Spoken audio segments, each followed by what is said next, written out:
Hello दोस्तों, मैं dicky Aryan लेकर आए हैं आपके लिए objective type question previous year का। ये मेरा थर्मोडायनेमिक्स सीरीज चल रहा है जिसमें हम thermodynamic system process and zero law का डिस्कशन फर्स्ट डी चैप्टर में करेंगे। यदि आपके पास कोई पीडीएफ हो तो आप हमें megdharam@gmail.com पर मेल कर सकते हैं। मैं वहां पर आपके प्रीवियस ईयर के पीडीएफ को मैं सोल्यूशन कर दूंगा। चलते हैं नेक्स्ट क्वेश्चन की ओर।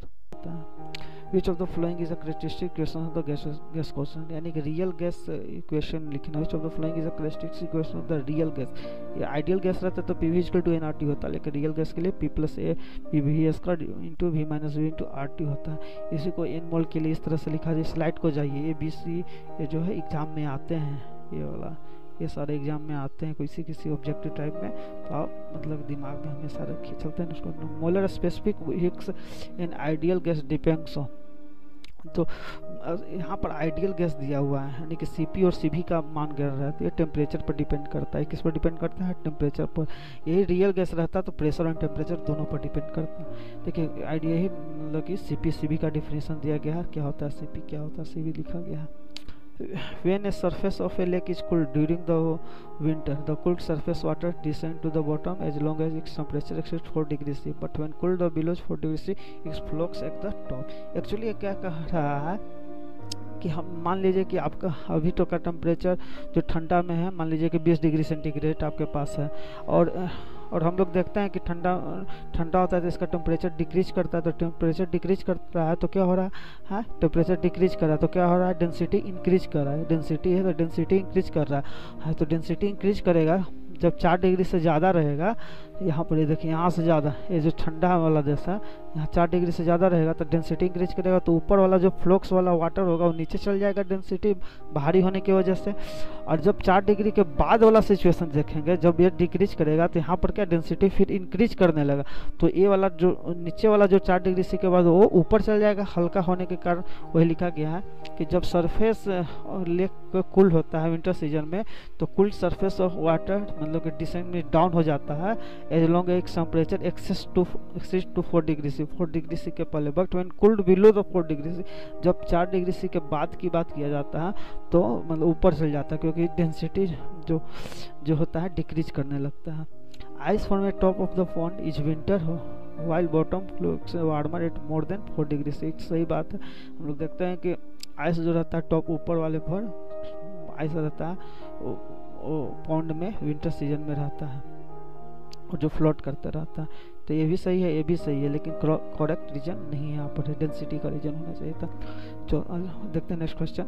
In air filled balloon release from the ground goes up and up till reach the certain elevation and flocs in the air. ये भी बात सही है। ये कोई बैलून है वो रिलीज करते हैं ग्राउंड से तो ऊपर जाता है और सर्टेन एलिवेशन में फ्लोट करने लगता है। With increase the elevation the temperature of the atmospheric air increase. ये गलत बात है।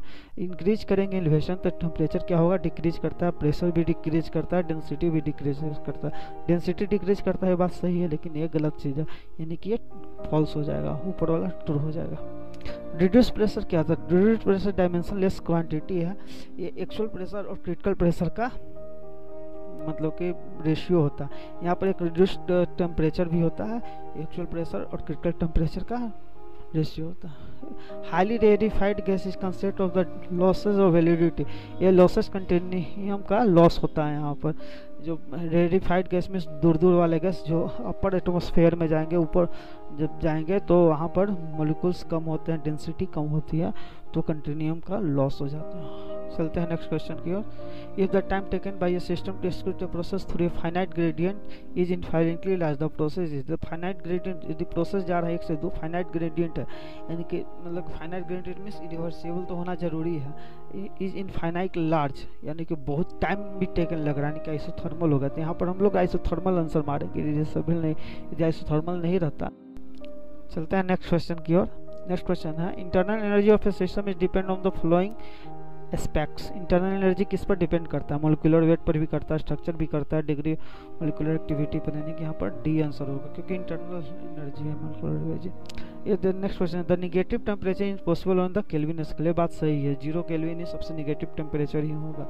The kelvin scale is thermodynamic temperature scale, ये भी सही है। और भी थर्मोडायनेमिक स्केल है, डिग्री सेंटीग्रेड भी थर्मोडायनेमिक स्केल है, यानी कि दोनों सही है, लेकिन इंडिपेंडेंट स्टेटमेंट ये भी ट्रू है, ये भी ट्रू है, लेकिन इंडिपेंडेंट स्ट्रक्चर है। यहाँ पर डिफिनेशन दिया गया है 0 केल्विन का, क्यों नहीं संभव है, देख लीजिए आप लोग। नेक्स्ट क्वेश्चन का, a homogeneous mixture of a gas that do not react with themselves can treated as a pure substance. ये बात सही है कि प्योर सब्सटेंस उसे कहते हैं जो होमोजेनियस भी हो, केमिकल कंपोजिशन थ्रू आउट भी सही हो, सेम हो, और फिर क्या कहते, फिर थर्मोडायनेमिक इक्विलिब्रियम में भी हो, केमिकल इक्विलिब्रियम में भी हो, मैकेनिकल इक्विलिब्रियम में भी हो, ये सारे मतलब उसे प्योर सब्सटेंस भी कहते हैं। तो फ्लो गैसेज भी ट्रीटेड होमोजेनियस मिक्सचर ऑफ, ये भी सही बात है, दोनों इंडिपेंडेंट स्ट्रक्चर है, ये भी सही है, ये भी सही है आपका। चलते हैं next question. Thanks for watching.